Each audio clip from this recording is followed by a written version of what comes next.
पूछे जा सकते हैं पेपर में, तो आपको पैनिक नहीं होना है। आपको कैसे बनाना है वो देखिए। आप बोलेंगे सर ये मेरा प्राइस है, प्राइस में क्या रहा है रेशियो, तो 10% से मैंने कम कर दिया है, यानी प्राइस को मैंने 10 से कितना कर दिया, 9। अगर मैंने प्राइस को 10 से 9 कर दिया और मुझे जो है खर्चा समान रखना है, तो मेरा क्वांटिटी क्या हो जाएगा, 10 से 9 का उल्टा 9 से 10 का हो जाएगा। यानी पहले 9 यूनिट में खर्च करता था, अब मैं 10 यूनिट खर्च करता हूं। सवाल में मुझसे क्या बोला गया है कि 1 किलो ज्यादा चीनी अब हम खरीद रहे हैं, यानी यहां पर आप 1 यूनिट खर्चा कर रहे हैं। आप यूनिट की बात करें तो 1 यूनिट है, और यहीं 1 यूनिट सवाल में कितने के बराबर है, 1 किलो के बराबर है। यहीं 1 यूनिट सवाल में माय डियर कितने के बराबर है, तो आप बोलेंगे सर यहीं 1 यूनिट 1 किलो के बराबर है। यानी पहले आप कितना खरीद रहे थे, तो पहले जो आप खरीद रहे थे 1 यूनिट का मान 1 किलो, पहले 9 यूनिट खरीद रहे थे, यानी पहले 9 किलो खरीद रहे थे। अब कितना खरीद रहे हैं, तो अब आप बोलेंगे सर अब 10 किलो खरीद रहे हैं। क्लियर हुआ। अब बात करते हैं आपसे ओरिजिनल रेट की।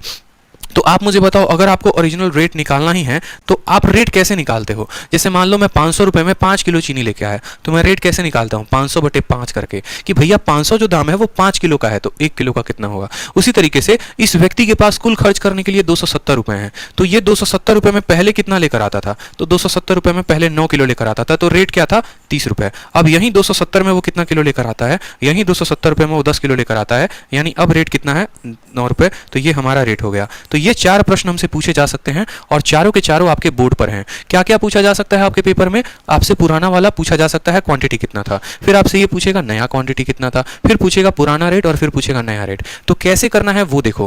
प्राइस का 10 से 9 उल्टा कर दो क्वांटिटी, यहीं 1 यूनिट का गैप एग्जामिनर हमेशा देगा, या तो इसका दे सकता है, नहीं तो इसका दे सकता है, किसी का। 1 का मान 1 किलो, तो 9 का मान 9 किलो, 10 का मान 10 किलो। क्वांटिटी निकाल दिए कि पहले कितना था अब कितना है। अब क्वांटिटी से मेरे भाई क्या निकालना है, तो क्वांटिटी से अब हमें निकालना है कि रेट कितना है। तो रेट बराबर जितना पैसा खर्चा किया और जितना क्वांटिटी लिया, ये रेट आ गया। नया रेट बराबर जितना पैसा खर्चा किया जितना किलो लिया, 27। मुझे लगता है अगला सवाल आप लोग एकदम मजे से बना दोगे, ठीक है। और मेरे कंसेप्ट अगर आपको अच्छे लग रहे हैं तो प्लीज वीडियो को लाइक करिए।